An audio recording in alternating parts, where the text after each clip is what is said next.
Yo, good evening, USA, Canada, International, Long Island, aka Strong Island, plus the five spots of Brooklyn, Bronx, Manhattan, Staten Island, and Queens. This is your man, G Money Stacks, aka the Gregonator, YouTuber, host with the most, misunderstood, lonely nomad, unstoppable, independent podcaster, rookie podcaster of Laurelton, Queens, New York. And you're rocking and hanging with the 107th episode of Meticulous Vibe Juice Podcast, the review show live and direct from StreamYard alongside with YouTube, alongside of myself. It's the Instagram live feed of the podcast show page on Instagram. Make sure you follow Meticulous Vibe Juice Podcast on Instagram. Turn on your notifications so you can see me in action on Instagram Live in terms of the weekly episodes recordings. And And if you miss any previous episodes whatsoever, please go ahead and grab that subscribe button for me on the YouTube channel page of Meticulous Vibe Juice Podcast. Tap the noni bell so you could be reminded on when the show goes in the air via live stream. Leave a like and a comment along with review topic, the review topics in the episodes. Of course, be sure to listen, stream, watch the episodes in case you miss any of them. All of it is all uploaded to the YouTube channel page and streaming platforms. And of course, yes, listen and stream, watch the episodes, download the episodes, tell a friend to another friend, and I'll handle the rest at the end of the show.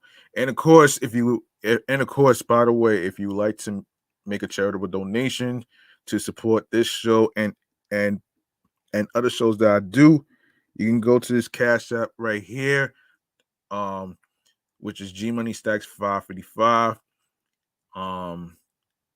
Once again, it's not about breaking the bank. It's all about doing the best you can on whatever amount of money you decide that you're comfortable donating, and what you desire will be appreciated. All right. And also be sure to leave a five-star rating on Podchaser, Apple Podcasts, Podfriend, and Spotify. Five-star rating and a review is appreciated. And hold on. By the way, um, because of a glitch that happened with the Instagram live feed, I'm going to be doing a little recap on episode 105. Episode 105 was titled "Chillax" with some flashback classic movies. It was all about the franchise of the Saw movies.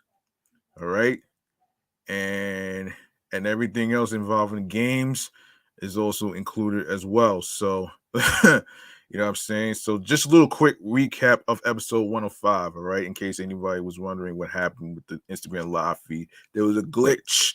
There was a glitch that happened when I tried to set up the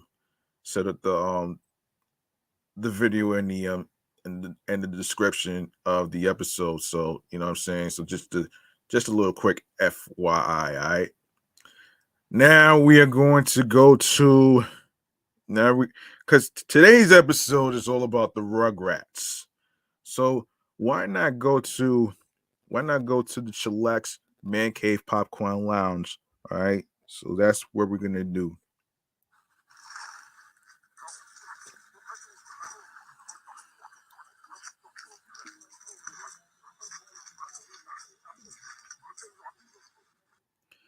All right. And also we are going to be reviewing the cartoon and the reboot. So stick around for that one right there.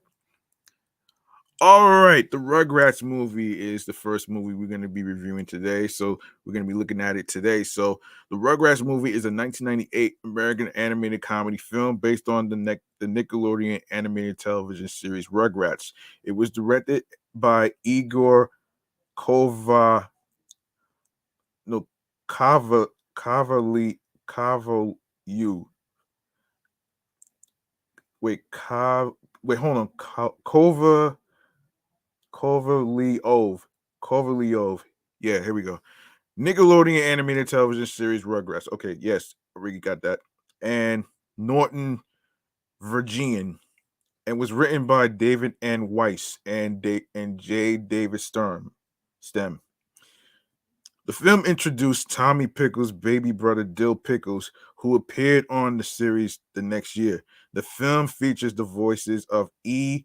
G. Daly, Tara Sharondorf, Christine Cavanaugh, Kath Soucie, Cheryl Chase, Cree Summer from A Different World, and Charlie Adler, along with guest stars David Spade, Whoopi Goldberg, Margaret Cho, Busta Rhymes, and Tim Curry. The events of the film takes place between the series' fifth and sixth seasons, and is the first film to be released on a Nicktoon. All right, so let's go over. Okay, so plans for a Rugrats film adaptation, along with Ren and Stimpy and Doug, began when Nickelodeon made a contract with 20th Century Fox to produce films between 1993 and 1995. However, However, the contract expired with no films into production. Around the same year when the contract expired, development of the film restarted with Paramount Pictures, since Nickelodeon's parent company Viacom purchased the studio in 1994, and production had restarted on the television series after a small hiatus.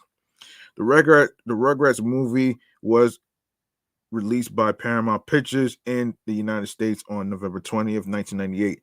The film received mixed reviews from critics and opened at number one in the United States box office, grossing a total of $141 million worldwide. It became the first non-Disney animated film to gross over $100 million in the United States. And of course, the budget for the film is $24 million.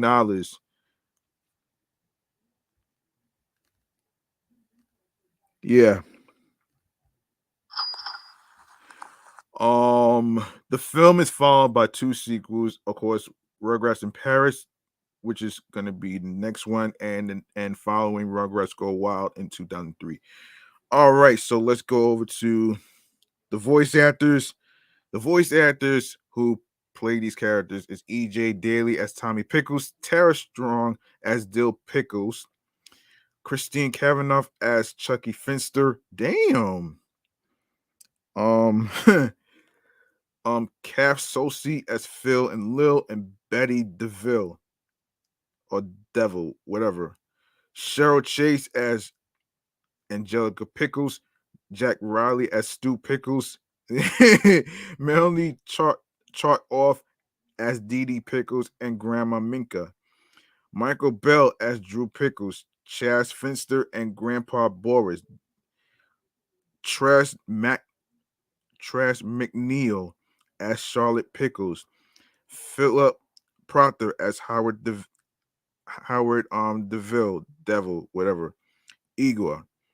Um Joe Alaski as Grandpa Lou Pickles.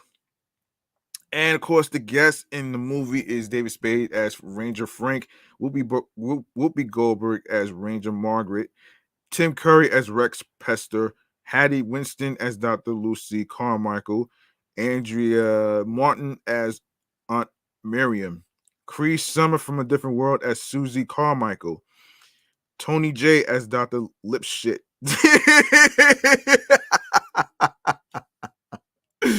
Oh man. Oh shit. Dr. Lipshit. That's funny right there. Buster Rhymes as Reptar Wagon. Roger Clinton Jr. as air crewman. Margaret Cho as Lieutenant Clavin. Eddie McClurg as nurse, Charlie Adler as United Express driver, Greg Berger as circus television announcer, Abraham Ben Ruby as Surge. Baby singers, Lenny Kravitz, Iggy Pop, Lisa Loeb, Gordon Jono, B Real, Patti Smith, Jacob Dylan, Fife Dog, late great Fife Dog, Beck, Lou Rawls, Don Robinson, Laurie Anderson, Fred Schneider, Kate Pearson, and Cindy Wilson of the B-52s, without member Keith Strickland. All right. All right, actually. So home movie, home media, excuse me.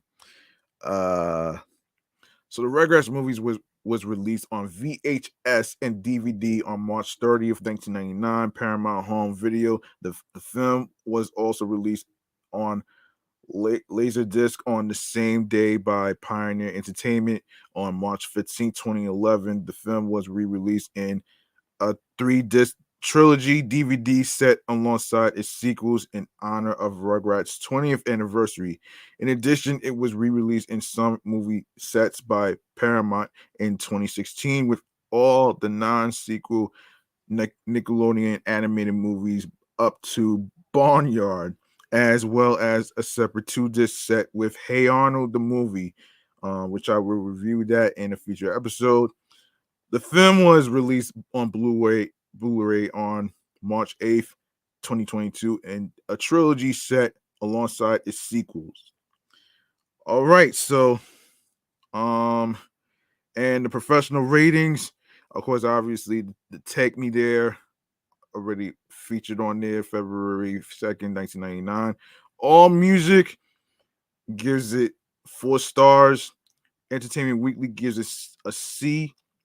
The Rugrats movie music from the motion picture was released by Interscope Records on November 3rd, 1998.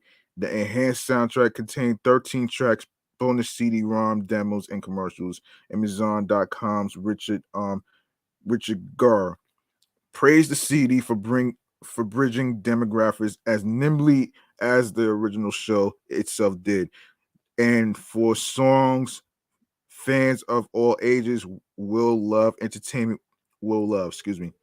Entertainment Weekly's David Brown rated the music from the motion picture with a C. Brown noted that while the soundtrack is enjoyable for children and does make concessions for parents, adults may dislike the amount of rap. All Music's William Rawman reviewed the soundtrack positively, saying the result of the singers and songs is a romp in keeping with the tone of the show and the film. The Rugrats movie music from the motion picture spent 26 weeks on Billboard 200, peaking at number 19. One song written for the film soundtrack that was ultimately removed was Safe Is This, Skylife, a new track by English rock musician David Bowie. The song marked a reunion with longtime collaborator Tony Visconti. Visconti, who would go on to produce all of Bowie's material from 2002 until his death in 2016.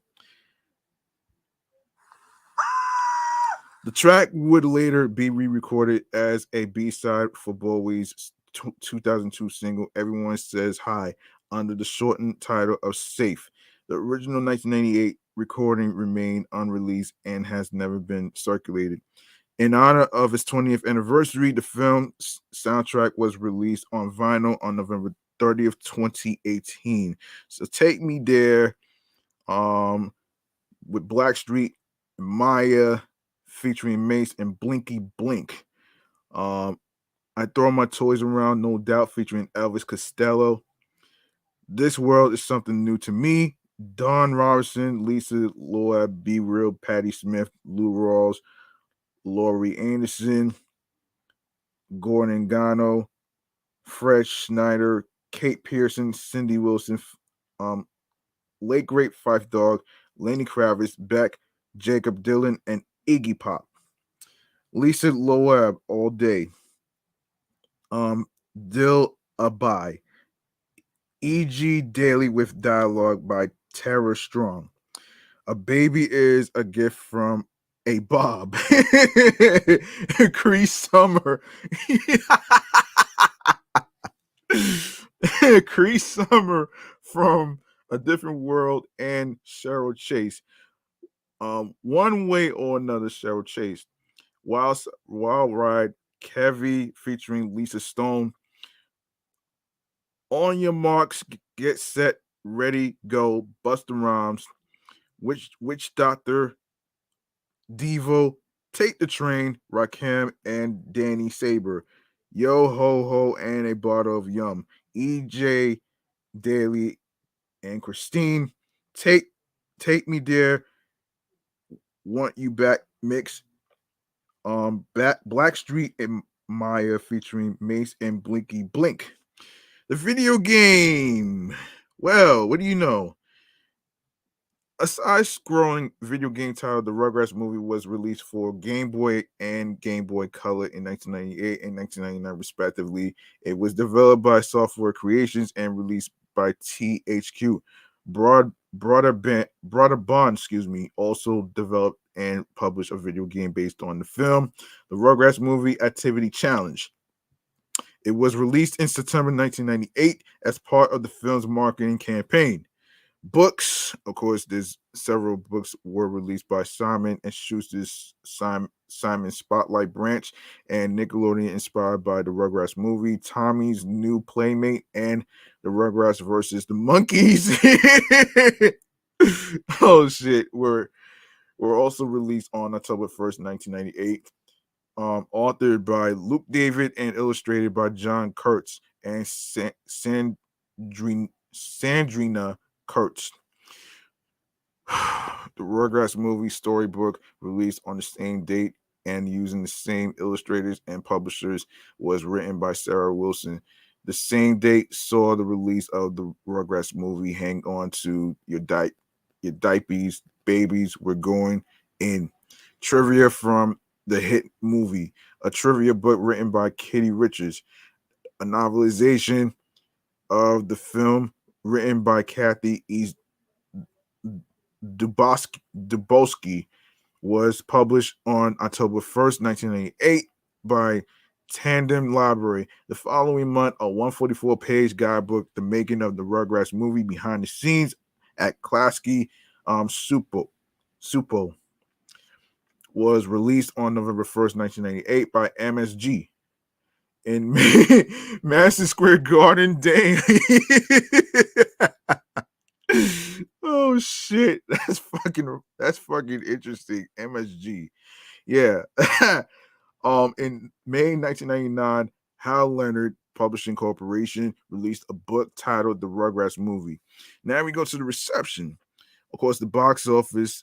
The film was released on November 20th, 1998, and made $27.3 million in its opening weekend from 2,782 theaters, averaging about 9,821 per venue, and ranking number one that weekend, beating out Enemy of the State, the Will Smith movie.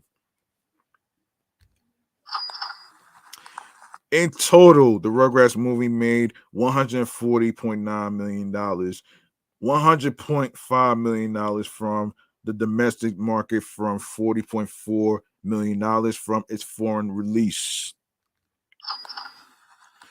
The film was released in the United Kingdom on March 26, 1999, and topped the country's box office for the next 3 weekends before being dethroned by The Faculty. Wow. Critical reception on Rotten Tomatoes. The Rugrats movie holds an approval rating of 59% based on 51 reviews, with an average rating of 5.8 out of 10. The website's critics consensus reads: charming characters, loads of fun for kids and adults. Metacritic gave the film 62% based on the 20 reviews. Audiences polled by Cinema Score gave the film an average grade of A- on an A+ to F scale. Roger Ebert gave the film 2 stars out of 4. Ebert wrote that the film's target audience was primarily younger children, and that while he, as an adult, disliked it, he might have liked it if he were younger and would recommend it for children. The New York Times, Anita Gates reviewed the Rugrats movie positively, calling it a delight. Neil Jeffries of Empire gave the film 3 out of 5 stars, saying fun for kids, but despite some adult references, appeal for the over tens is limited. Lisa Schwartzberm of Entertainment Weekly graded the film with a B. Schwartzbaum praised the movie for its appeal to both adult and child audiences, juxt- juxtaposing the the bliff the bliffery the bliff Lee self-absorbed parallel universes of small diapered children and their large darker parents. However, other Entertainment Weekly reviewer Ty Burr gave the Rugrats movie a B minus, criticizing that the film's issues sprung from it being bigger than the original series, thus it it having more cultural references, out of place CGI scenes, and going into scary territory. Burr did praise the escaped circus monkeys for being for being scary in a good way, as well as a joke that was accessible to younger audiences. Rugrats co-creator and co-writer Paul Germain, who left the series in 1993 along with the other original writers, has stated that he disliked the film's story. Jermaine felt that the writers of the movie did not understand what the series was about and thought that the scene in which Stu gives a watch to Tommy did not work, as the adults were not supposed to recognize the baby's intelligence. In addition, he felt that by giving Tommy a baby brother, Tommy was no longer the baby, which changed the story of the series from what Jermaine intended it to be. Next, we got Rugrats in Paris. Yes, Rugrats in Paris, the movie in a 2000 animated comedy based on the Nickelodeon animated television series Rugrats, and the second film in the series. The film marks the first appearance of Kimi Watanabe and her mother, Kira. The film also marks the appearance of the first significant villains in the Rugrats franchise, the child-hating Coco LaBouche and her accomplice Jean Claude. The events of the film takes place before the series' seventh season. Um, and obviously, already you guys probably know the cast already, so I don't need to go over it again. The film was released in the United States on November 17, 2000, almost 2 years after the release of the Rugrats movie in 1998. Rugrats in Paris. The movie was more well received than its predecessor and grossed over $103 million worldwide against a production budget of $30 million. This was the final Rugrats film to feature Christine Cavanaugh, who retired from being a full-time voice actor in 2001 and died in 2004. Damn, that's crazy. That's crazy, man. So the soundtrack. Okay, so let's go over the soundtrack. All right, so obviously one of my favorite joints from the soundtrack is the Baja Man Who Let the Dogs Out. Oh man, my getaway. um and that's crazy, man. Anyway, so review sources. Um All Music gives the soundtrack 3 stars. A soundtrack album for the film titled Rugrats in Paris, the movie. Music from the motion picture was released on November 7, 2000 on Maverick Records and features new music from Jessica Simpson, Baha Man, Tion T-Boz Watkins of TLC, Amanda, and Aaron Carter, the late great Aaron Carter. Like the last soundtrack, it contains an enhanced part, the theme song to the film Jazzy Rugrat Love by Tina Marie. Okay, so T-Boz and TLC, number 1, My Getaway. Number 2, Don't You Don't Stand a Chance by Amanda. Life is a Party, Aaron Carter. Number 3. Number 4, Who Let the Dogs Out by Baha Man. Um, Number 5, Final Heartbreak, Jessica Simpson. Number 6, When You Love, Sinead O'Connor. Number 7, I'm Telling You This, No Authority. Number 8, These Boots Are Made for Walking. Jerry Halliwell from Spice Girls. Chucky Chan, martial arts expert of Reptile Land. And number 9, Isaac Hayes and Alex Brown. Number 10, El History Dune Fises, Mylene Farmer. Number 11, I Want a Mom That Will Last Forever, Cindy Looper. Excuse My French, 2B3. Bad Girls, Cheryl Chase with Tim Curry, Kevin Michael Richardson, and Billy West. And bonus enhanced track on CD, enhanced CD, number 14, Jazzy Rugrat Love theme from Rugrats in Paris, Tina Marie. Okay, so critical reception. On Rotten Tomatoes, the film holds an approval rating of 76% based on 75 reviews and an average rating of 6.3 out of 10. The site's critical consensus read, when the Rugrats go to Paris, the result is Nickelodeon style fun. The plot is effectively characters driven and features catchy songs and great celebrity voice acting.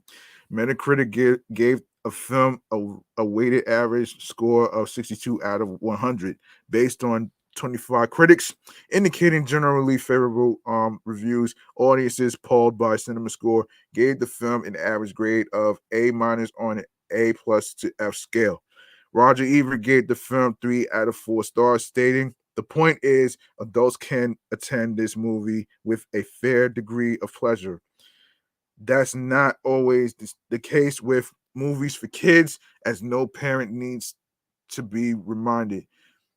There may even be some moms who insist that the kids need to see this movie.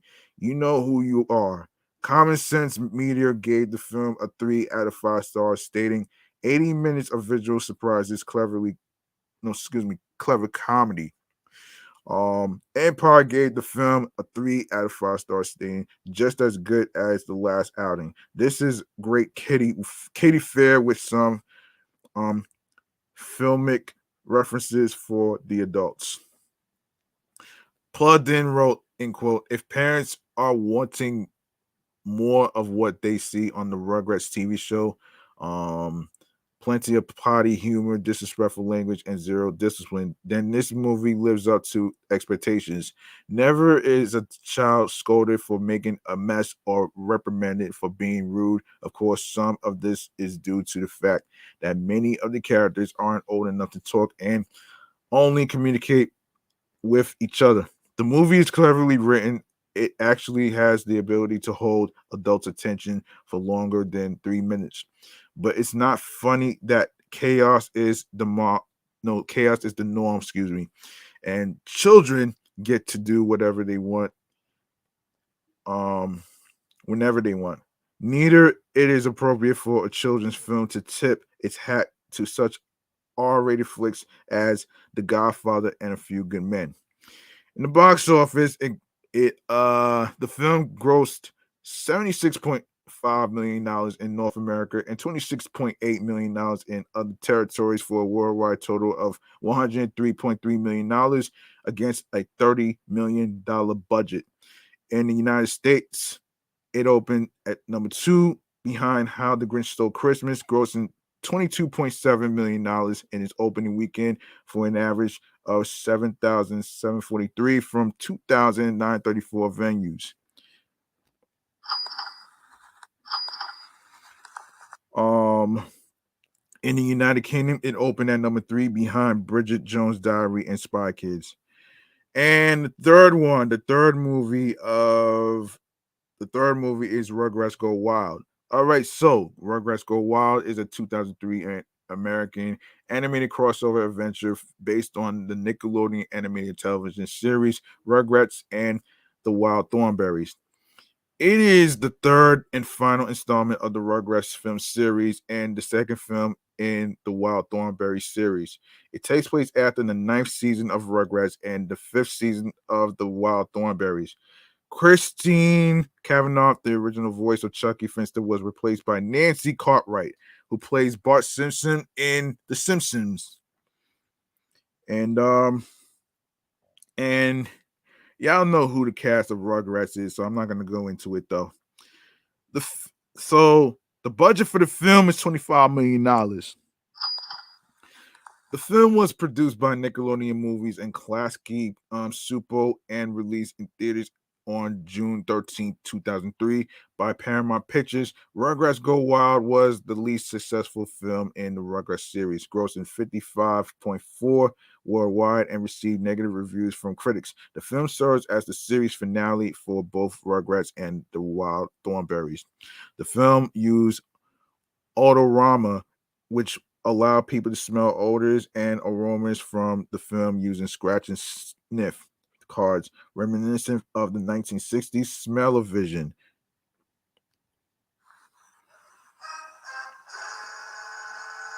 Smell-o-vision? Why? All right. Why would you put that in a scratch and sniff? Okay, it's one thing to have it in a it's one thing to feature something in a lottery ticket or whatever, but this one right here is a little weird. It's a little weird for me actually though, man. So all right, so let's go to the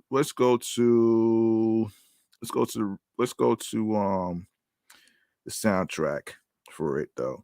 Okay, so professional ratings, all music gives all music gears 3 stars. An original soundtrack was released on June 10th, 2003 from Hollywood Records.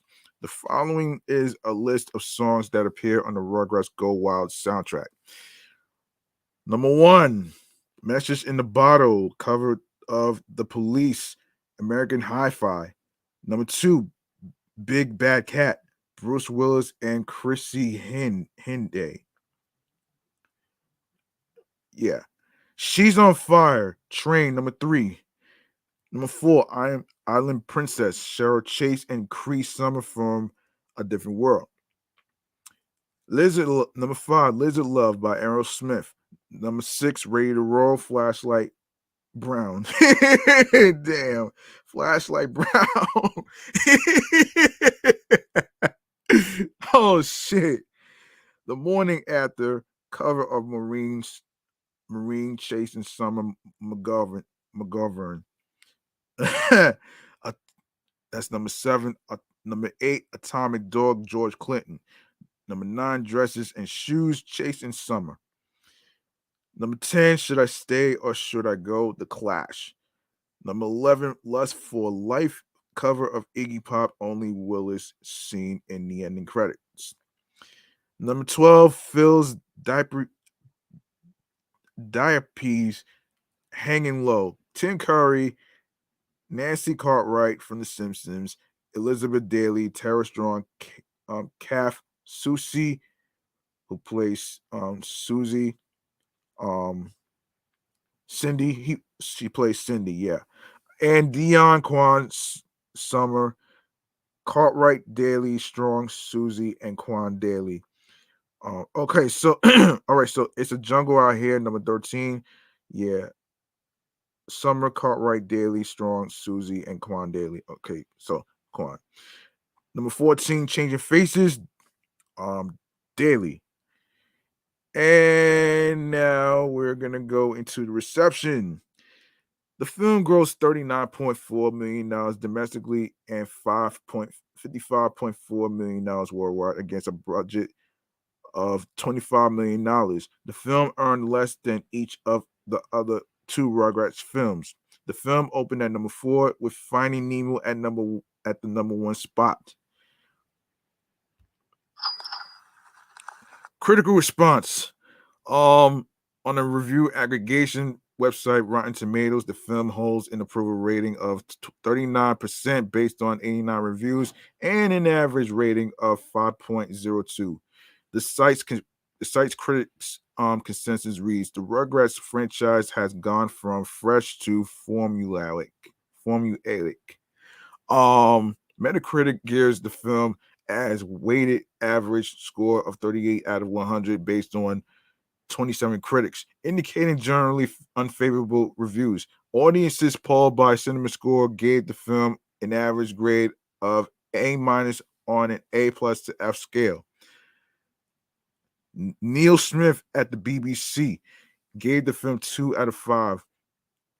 Film 4 stated the film was not as bad as the other reviews suggested, but it just doesn't hold a candle to 2002's charming and superior The Wild Thornberrys movie, which I will review that in a future episode as well.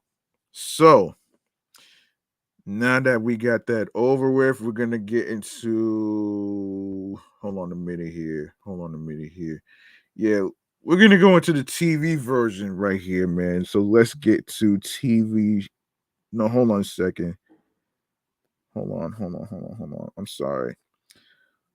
All right, we're gonna get into it right now, actually. So let's get to wait a minute here.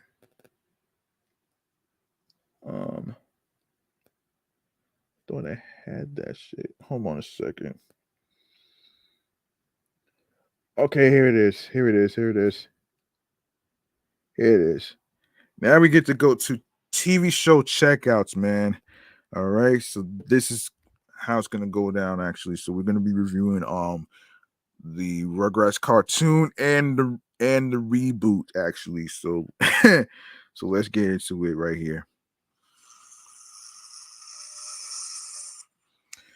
All right. So let's get into it.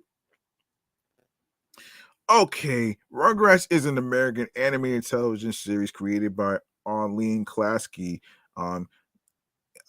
Gabor Supo, and Paul Germain for Nickelodeon. The show focuses on a group of toddlers, most prominently Tommy, Chucky, Angelica, and the twins Phil and Lil, and their day-to-day lives, usually involving life experiences that become much greater adventures in the imaginations of the main characters. And y'all know who the voice characters are. I don't have to really review that.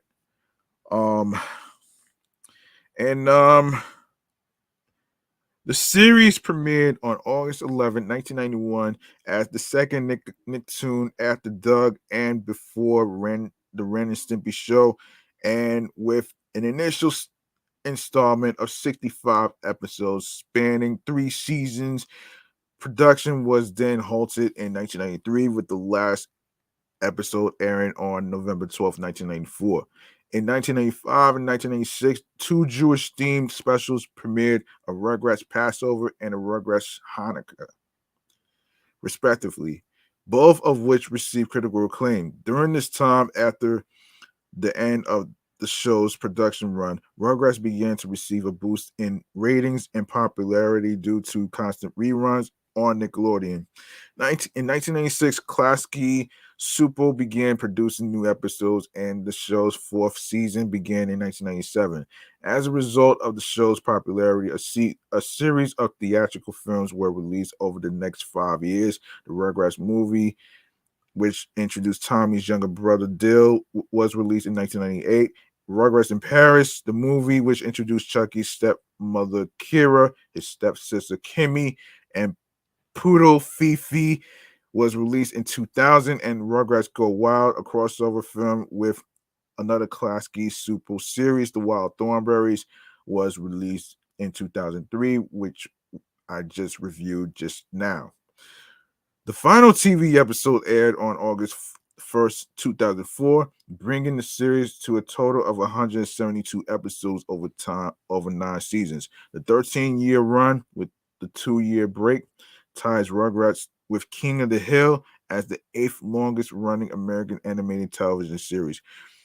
The show is Nickelodeon's third longest running animated series behind SpongeBob SquarePants and the Fairly Odd Parents.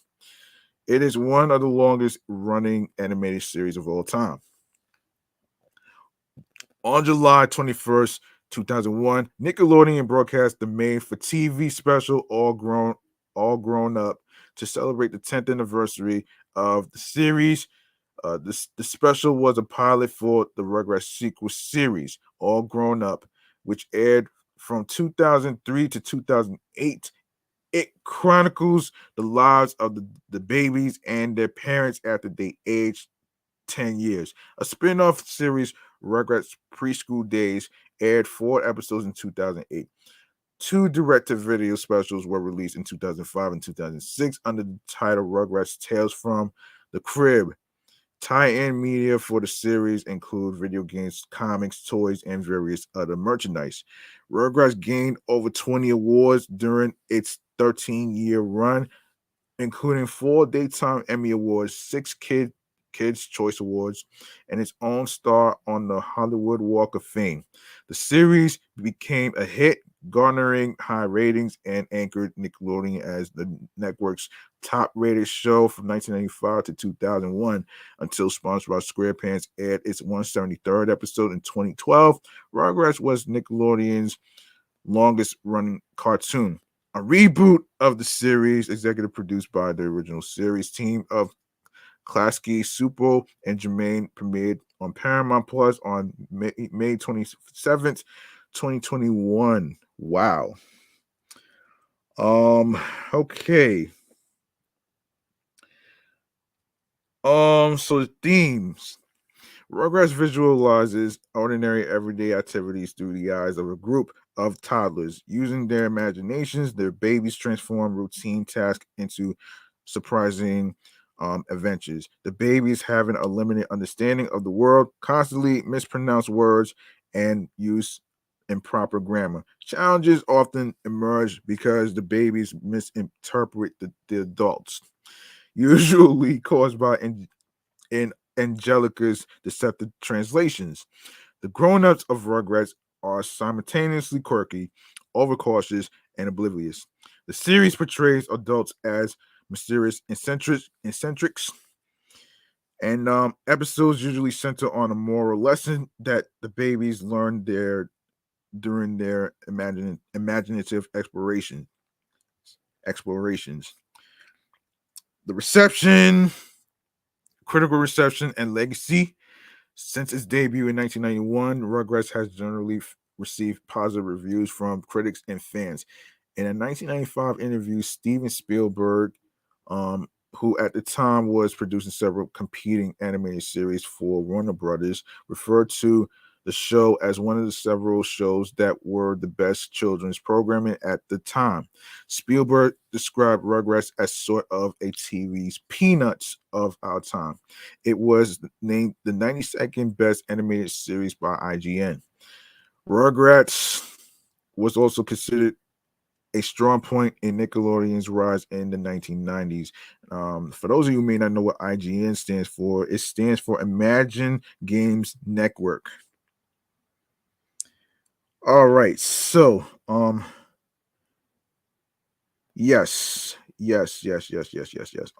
Rugrats was also considered a strong point in Nickelodeon's rise in the 1990s.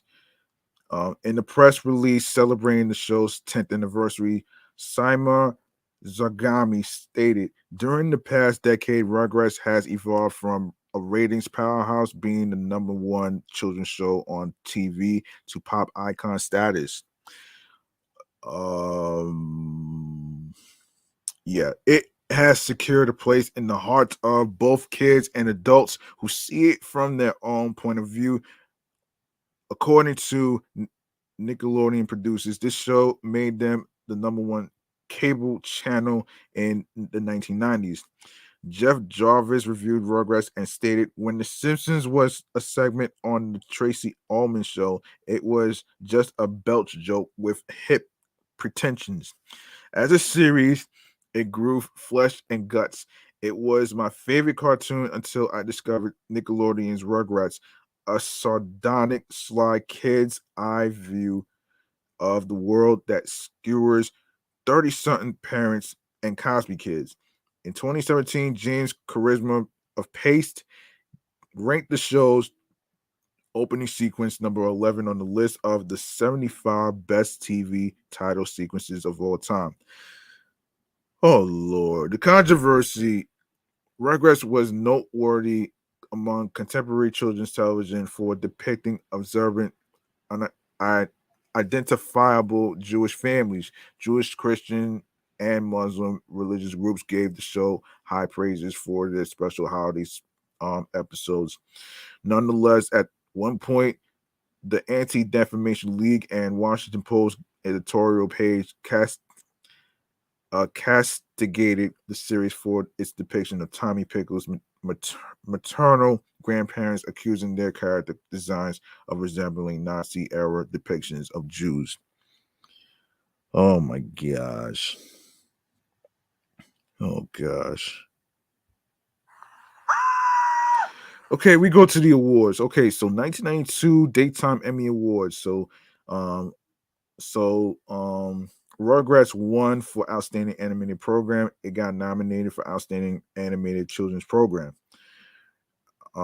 Cable Ace. Rugrats won for Animated Programming Special or Series. Of course, 1984 Daytime Emmy Award. It also won for Outstanding Animated Children's Program. Annie Awards. Rugrats got nominated.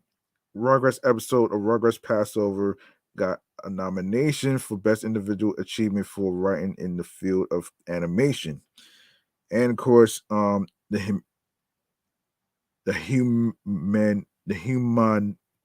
Humanist Prize. Rugrats episode I Remember Melville got nominated for Children's Animation category. 1985 Cable Ace. Rugrats got a nomination for Animated Programming Special or Series. Daytime Emmy Award. Rugrats won in Outstanding in Animation. Rugrats Passover for Emmy Awards got nominated for Outstanding Animated Programming for programming 1 hour or less. 1986 Kids' Choice Awards. Rugrats won for Favorite Cartoon. That's Kids' Choice Awards. Emmy Award. Rugrats got nominated for Mother's Day episode, Outstanding Animated Programming, Outstanding Animated Program for programming for 1 hour or less. Kids' Choice Awards. The Rugrats won the award for Favorite Cartoon. 1997 Young Artist Award. Charity Sonoy for Dust Bunnies and Educating Angelica got nominated for Best Performance in a Voiceover. Cable Ace. The Rugrats episode Mother's Day won for Best Writing in a Children's Special or Series. The Rugrats got the award for Favorite Cartoon for Kids' Choice Award. The Humanities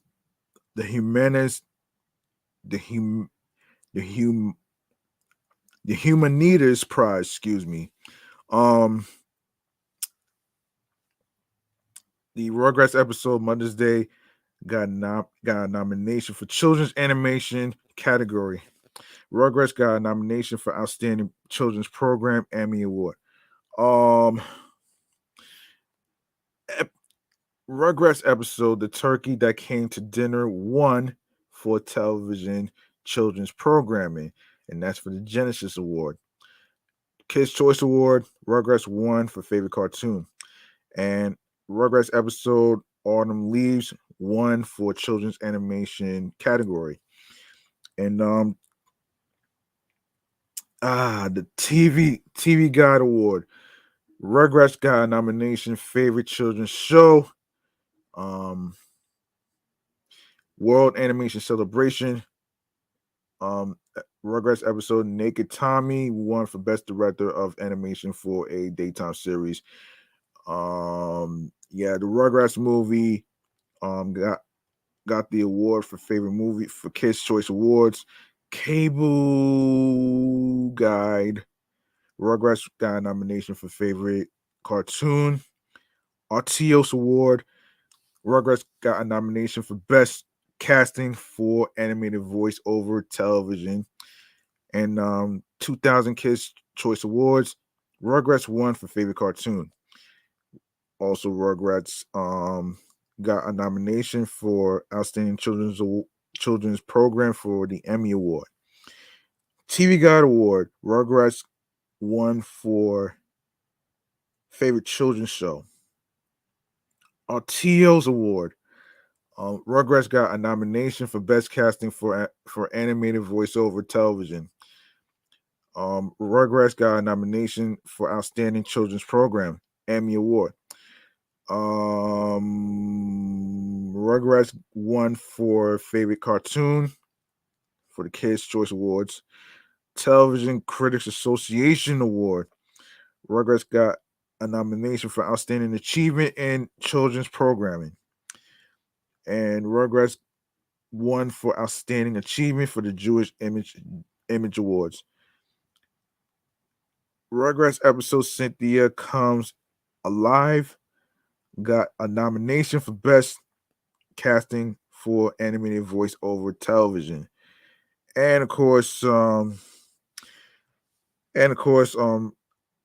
special All Grown Up got a nomination, Outstanding Children's Program, Emmy Award, Kids Choice Awards. Rugrats got a nomination for favorite cartoon. Rugrats won the BMI Cable Award. Rugrats episode Babies in Toyland got a nomination for best casting for animated voice over television, Artios Award. And of course, Rugrats got a nomination for favorite cartoon Kids Choice Awards. Daytime Emmy Award, Outstanding Children's Animated Program won the award, and also it won the BMI Cable Award. And of course, Rugrats got a nomination for Outstanding Children's Animated Program for the Daytime Emmy Awards. And the honors, of course. So on June 28th, 2001, in commemoration of their 10th anniversary, Rugrats received a star on the fabled Hollywood Walk of Fame, making it Nickelodeon's first series to receive a star. It was placed at 6600 West Hollywood Boulevard near Cherokee Avenue, outside a toy and costume shop. In the October 2001 issue of Wizard magazine, a leading magazine for comic books fans, they released the results of the 100 greatest tunes ever as selected by their readers. Rugrats ranked at number 35. 3 other Nicktoons, SpongeBob SquarePants, Invader Zim, and Ren and Stimpy also placed on the list.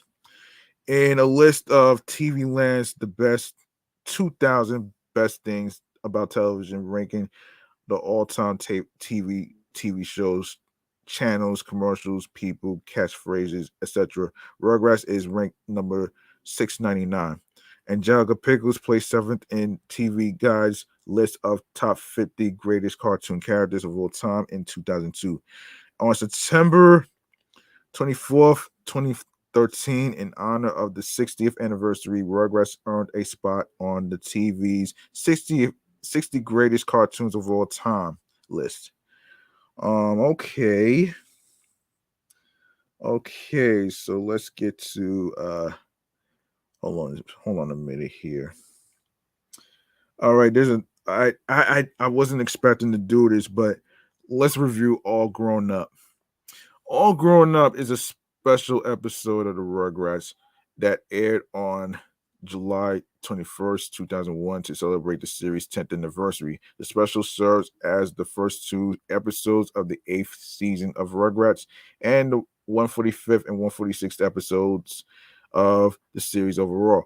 The episode premise was to focus on what the babies' lives would look like if they were 10 years older.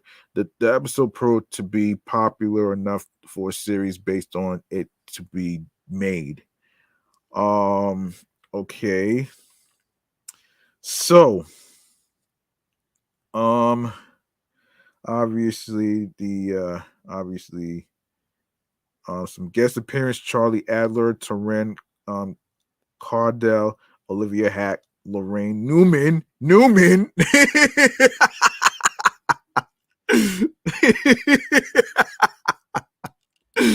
Oh shit. Oh, this is fucking hilarious right here. Adrian France, David Bowie, and Bettina. Okay, so let's go to the featured characters. Of course, obviously, characters from Rugrats timeline: Tommy Pickles, Dill Pickles, Chucky Finster, Kimmy Finster, Phil and Lil DeVille, Angelica Pickles, Dee Dee Pickles.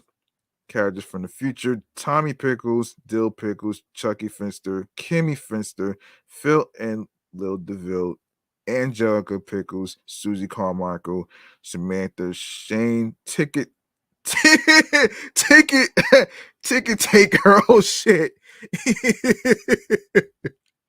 Ticket Taker, Stu Pickles, Dee Dee Pickles, Grandpa Lou Pickles, Chaz Finster, Drew Pickles, Charlotte Pickles, and Mika Judge Lulu, Kira, already mentioned. Yeah. So okay, so Rugrats All Grown Up is a 2001 single player adventure platform game for the Microsoft Windows. It is inspired by the Rugrats 10th anniversary special and is the only Rugrats game that features the Rugrats as preteens.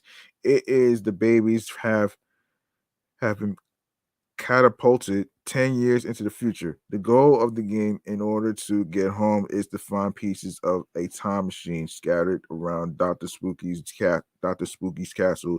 During the game, you can play as either Tommy Pickles, Chucky Finster, Dill Pickles, or Kimmy Finster and Reptar.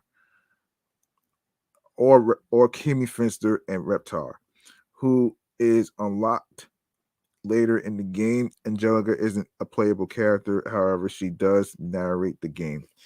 Well, that's interesting. That's very interesting, though. So let's see. That's interesting. So yes, yeah. All right, I'm not even gonna get into the plot though. Y'all probably know about this already more than I do. Um, Rugrats All Grown Up. Okay, so okay. Hold on a second. Hold on a second. Hold on.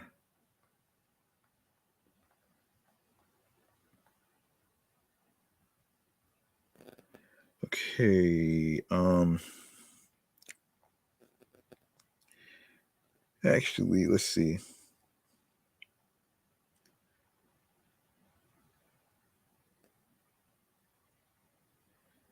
Yeah.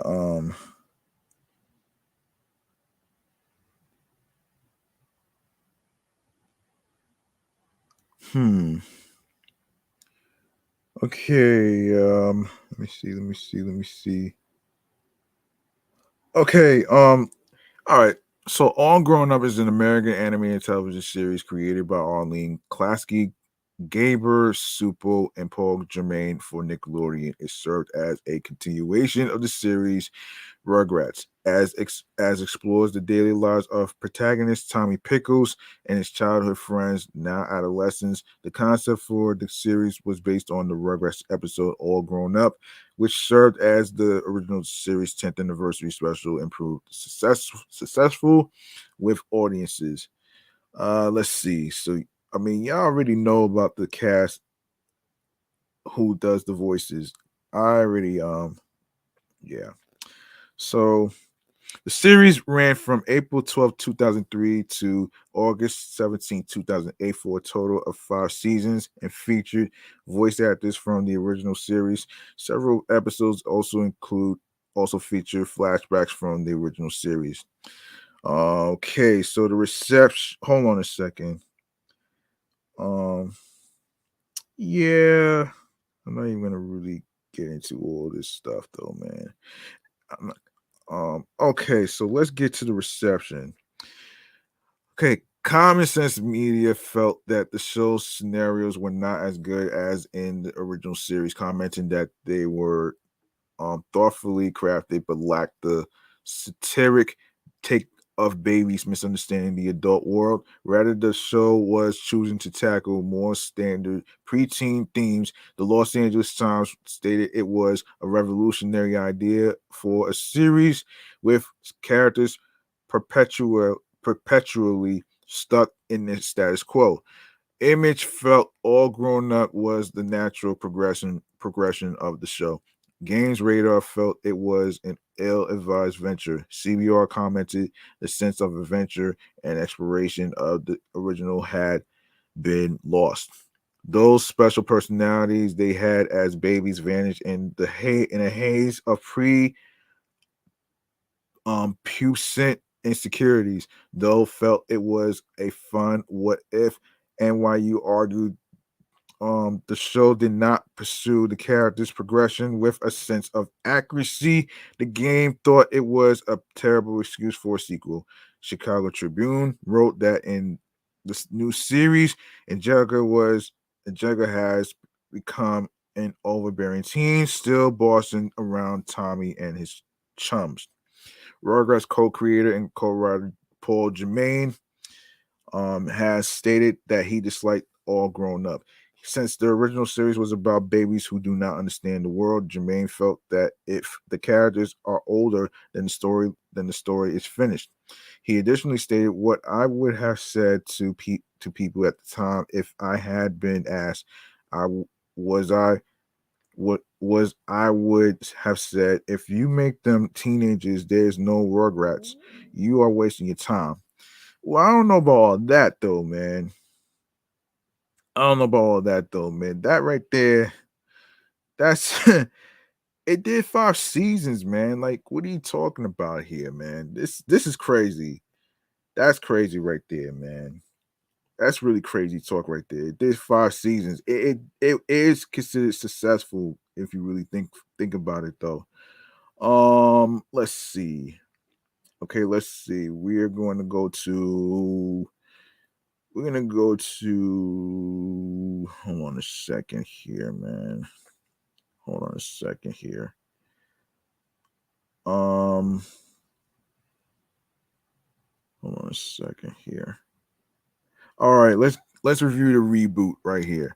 Of course, Rugrats is an American computer animated streaming television series created by Arlene Klasky, Gaber Supo, and Paul Germain. It has been considered It has been described as both a revival and reboot of the original TV series of the same name that ran from 1991 to 2004. The series premiered on May 27, 2021 on Paramount Plus. It is the second Nickelodeon-based series created for the streaming service. As with previous incarnations of the franchise, the series is produced by Klasky Supo. And y'all know who the voiceovers are though, man. I'm not even gonna really get into it though. Um all right, so in September 2021, the series was renewed for a second season. Yes, it did. Yes, it did, man. That right there, that's pretty dope though, man. Actually, I agree with this though. It's for a second season.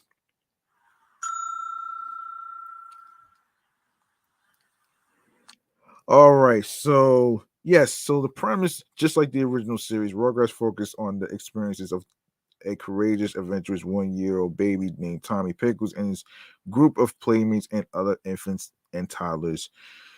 Well, okay, here it is though, man. That right there.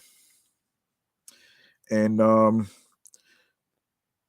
The surviving voice actors of the titular Rugrats reprised their roles from the original series, though the adult roles from the original series have been recast, including Betty DeVille, who was originally voiced by the returning um Calf Susie, and of course, obviously, y'all know who the cast are and stuff. So that's uh that's pretty interesting right there. All right, so all right, I'm not all right though. Y'all know the cast already. I'm not gonna go into it though. All right, so let's get to all right, we're gonna get into some stuff right here. Give me a second here, man. Give me a second. Um, okay. Okay.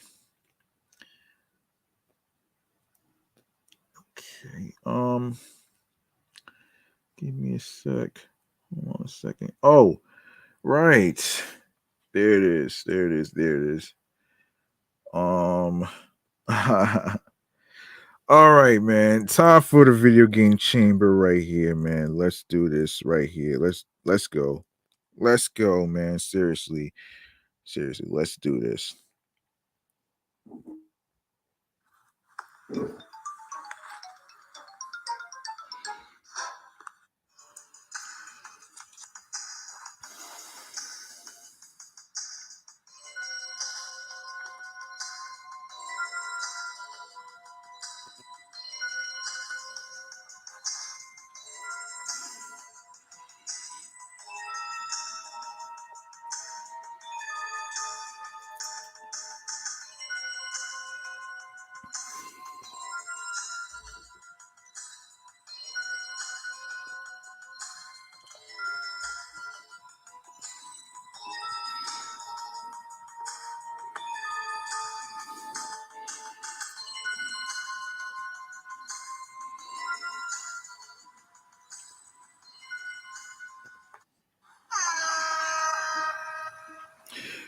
Okay, y'all know the deal. Y'all know the deal with this segment right here, man. We go over some video games that's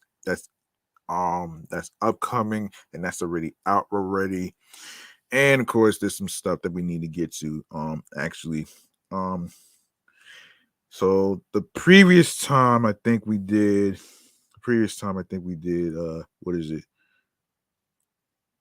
Yeah, I'm not gonna really get into all this stuff. So anyway, so let's get to what recently came out.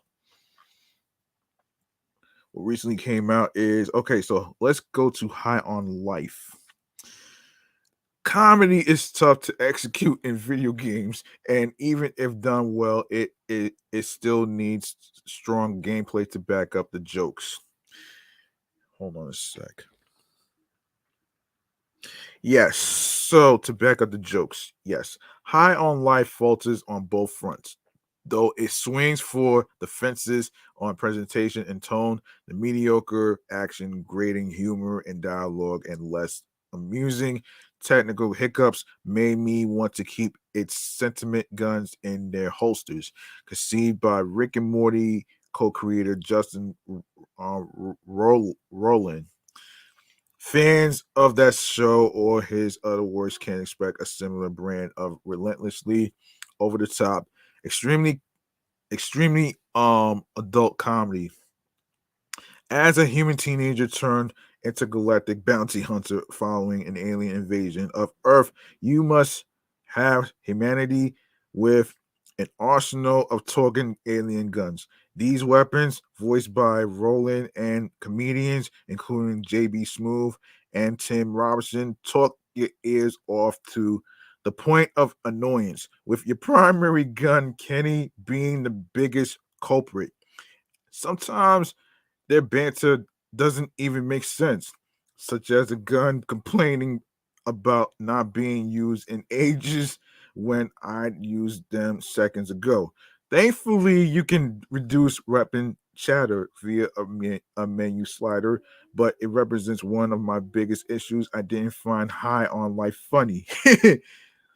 High on Life screams at you for hours about how hilarious and messed up everything is through tiresome dialogue, exchanges that take potentially amusing bits and run them into the ground. The humor isn't so much about setting up clever punchlines as it is about reiterating the same basic gag with a barrage of expletives until it hopefully becomes funny. It usually doesn't. What's more, um, everyone feels like slight variations of the scene crash caricature, whether it's your irresponsible older sister or freeloading bounty hunting mentor. The game pokes fun at everything, including making fourth wall breaking wisecracks about game design and the industry in general. However, it also does little to freshen up the tropes it lampoons, ripping on a pipe puzzle for being by the books without doing anything unique itself make the joke feel hollow and hypocritical. Though it never had me in stitches, High on Life has a few humorous bits. I smiled at the aggressive banter of a family of loudmouthed construction workers and a head turning reference to a popular restaurant chain offers a fun visual gag, obtaining special discs that summon small diorama like areas that serve as large singular jokes, garner some of the better laughs, as do a sprinkling of unexpected celebrity cameos. High on Life's humor whips more than it hits, and the gameplay isn't far behind. The shooting feels passable enough to offer mindless fun, but it's not great. Melee executions evoke Doom's glory kills without the satisfying snappiness. The limited arsenal of living weapons have primary and alternate firing modes. Kenny, for example, fires standard pistol rounds can unleash mortar like goop balls that launch groups of target airborne to juggle with bullets. My favorite weapon is Gus, a shotgun that fires a large disc that ricochets off enemies. In a neat twist, you can strike this disc to extend its momentum. Combat begins as a drag, but but picks up as you acquire more guns, and I enjoy combining their talents. Unfortunately, the enemy variety is disappointingly small. So must so most encounters feel the same. As the adventure progressed, I began avoiding optional firefights when it's possible, since they started feeling more like busy work. Boss fights are just as flat, and some throw way too much at players, leading to several cheap deaths. Outside of battles, you'll explore a minimum selection of planets that offer large explorable hubs featuring Metroid style ability gating the and decent platforming challenges that utilize your jetpack. Uh, although they look good from an artistic standpoint, they they feel surprisingly lifeless with NPCs that act more as signposts to deliver questionably funny quips. High on Life desperately needs a map or compass, as the zones are large and confusing enough that it's easy to get lost. Damn. I'd be screaming right now if I got lost though. I often wander searching for inconspicuous warp gates to return to HQ. The lack of a map is also egregious because planets have stores that sell exclusive upgrades, but locating these needles in a haystack is a chore. One shop offered a cool upgrade I couldn't afford, and when I returned later to buy it, finding the the store again became a hassle I eventually abandoned. High on Life also suffered from numerous technical shortcomings during my time with it. On top of general hitchiness, I sometimes encountered enemies that froze or snagged on geometry. I had to restart one lengthy firefight when a pair of flying enemies got trapped behind a wall, halting my progression. Prompts can sometimes break, such as when I missed out on rescuing a captive human because the command suddenly disappeared. Grabbing a collectible once launched me into the skybox, forcing another reset. A post launch patch seemingly ironed some things out, but I still encountered several wrinkles. Despite multiple shortcomings and my general aversion to the game's writing, High on Life has occasional glimmers of potential. I'd like to see a sequel polish and improve upon this foundation. I'm always itching for more creative takes on shooters, but High on Life is a reminder that different doesn't always mean good. Well, okay, so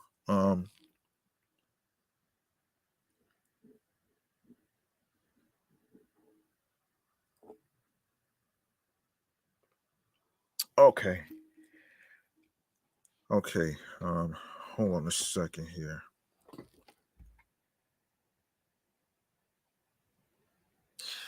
All right, I think we're gonna wrap up here, man. We're gonna wrap up here.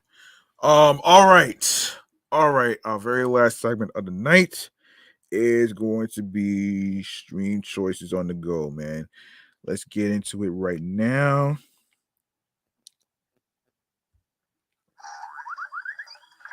And y'all know what to do, man. Um, you like what you like the reviews of different topics of people, movies, TV shows, and TV shows, games, and all that stuff. Um, why don't you go ahead and show some love by following Meticulous Vibe Juice Podcast on Instagram alongside with my other shows, which is Excellent Fun Vibrant Talks Podcast, which is what TLKS stands for. Um, and of course, you can follow my other show right now, which is Off the Meat Rat Chains New York Podcast on Facebook and Instagram. And you can follow me on the gram on the primary handle G Money Stacks 555 in Queens, New York. And turn on your notifications to see to know when each episode is going to be dropping, which day is going to be dropping, and all that great stuff. And I will be dropping some episodes of the New York podcast episodes, two episodes, and I will be dropping 3 episodes of of this podcast right here. And tomorrow I will try to see if I can record the last episode of 2022, which is the Christmas episode. So there you go right there. Um and yes, you could go to the link in bio where it says Linktree/Meticulous Vibe Juice Podcast, and be sure to leave a voice message on anchor.fm/Meticulous Vibe Juice Podcast. No, Meticulous Vibe Juice Pod, excuse me. And you can chime in on the review topics that was being discussed as far as music artists, TV shows, movies, video games, and all that other stuff. So of course, starting with Anchor. We are on Anchor, Audible, Audacity, Amazon Music, Breaker, Castbox FM, Deezer, Listen Notes, Moon FM Podcast, Player FM, Pocket Cast, Podfriend, Podo Polo, Podorama, Podcast Index, Podcast Addict, Podchaser, Podverse, Reason FM, Spotify, Stitcher, TuneIn Radio, Google Podcasts. Make sure you listen to the episodes of Meticulous Vibe Juice Podcast. episodes, the review show episodes actually, and also you can follow Meticulous Values Podcast Review Show on iHeartRadio, the number one app for music, radio, and podcast. Yes, you can also follow my other two shows that's also on iHeartRadio and other platforms, which is Excellent Fun Vibrant Talks podcast, Sports Edition show, and of course, Off the Meat Rat Chains New York podcast. And of course, make sure you subscribe to all the audio streaming platforms that I just mentioned, and including YouTube. Of course, make sure you grab that subscribe button on Meticulous Values Podcast YouTube channel page. Click on the noni bell so you can be reminded on when the show goes in the air via live stream, and of course the reminder of when the live stream recording is going to start.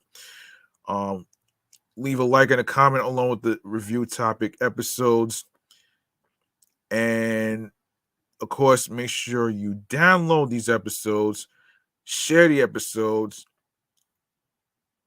and share the videos.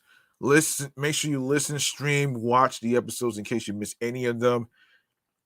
And of course, be sure to tell a friend to another friend, and alongside with sharing the podcast along with the link that says Linktree / Meticulous Values Podcast with your husbands, your wives, your boyfriends, girlfriends, friends, the people you are cool with from work, and if you meet them at a party, festivities, wherever, make sure you spread the word. Tell everybody, you know what I'm saying? And that's gonna do it, man. I will be recording the last episode of 2022, the Christmas episode, when I get back from work. Hopefully I'll be able to be all right in this crazy, cold, dangerous weather. Hopefully it doesn't happen on New Year's Eve too. Um so yeah. So yeah, man. Yeah, thank you very much for listening to episode 107. All about the Rugrats. And I'll see y'all next time in the next episode. And remember, the grind doesn't stop. Hard work pays off. If you want something, you have to work hard and earn it. New York wasn't built in a day, and of course, be sure to follow your goals and dreams in terms of what you love to do as far as like career wise, whatever it is, whether it's radio personality, podcasting, like I'm doing right now, and all that other great stuff. And of course, you want to look for look and find something that clicks and sparks to you, that makes you smile creatively, mentally, physically, and spiritually, that gets you into your zone on your P's and Q's with creative juices that's flowing alongside with tunnel vision. All right. And that's it, man. Listen, I want y'all to have a nice Christmas weekend. Merry Christmas in advance. And Happy New Year. And of course, this episode, this show, Meticulous Values Podcast, will be returning on January 9th, 2023. All right. I'm up out of here, man. I'll see y'all in the next episode. Peace and one love. Be careful out there. I hope y'all did y'all Christmas shopping already. And of course, have fun with your families and all the other great stuff whatsoever. Um, so yeah. Peace and one love. Have yourselves a great Christmas, New Year's, and have yourselves a good night. Good night, folks.